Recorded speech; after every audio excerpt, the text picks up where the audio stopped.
व्यंगचित्र पाहून या. ह्या प्रकरणामध्ये कुणाल कामराने कोणाचे नाव घेतलेलं नाही आहे. त्याचं गाणं आपण पुन्हा ऐका.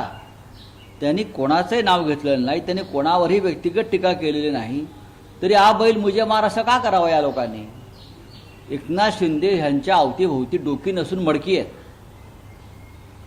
मी परत सांगतो, एकनाथ शिंदे यांच्या अवतीभोवती डोकी असती तर त्यांनी हे उपद्व्याप केले नसते. एकनाथ शिंदेच्या अवतीभोवती रिकामी मडकी आहे आणि त्या मडक्यात कचरा आहे. त्याच्यामुळे ही आग लागली आणि त्या आगीमध्ये एकनाथ शिंदे हे पूर्ण बदनाम झाले. केंद्रीय गृहमंत्री अमित शहा 12 एप्रिलला रायगडावर जाणार आहेत. त्या दिवशी छत्रपती शिवाजी महाराजांचा स्मृती दिन आहे.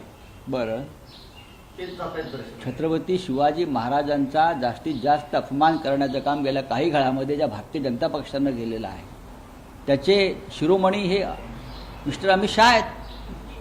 ते का प्रायश्चित घ्यायला चालले आहेत का? बहुतेक ते प्रायश्चित घ्यायला चाललेले आहेत. गेल्या काही काळामध्ये महाराष्ट्रात भाजपचं सरकार आल्यापासून सगळ्यात जास्त अपमान छत्रपती शिवाजी महाराज, छत्रपती संभाजी महाराज, या सगळ्यांचा अपमान ह्या लोकांनी केलेला आहे.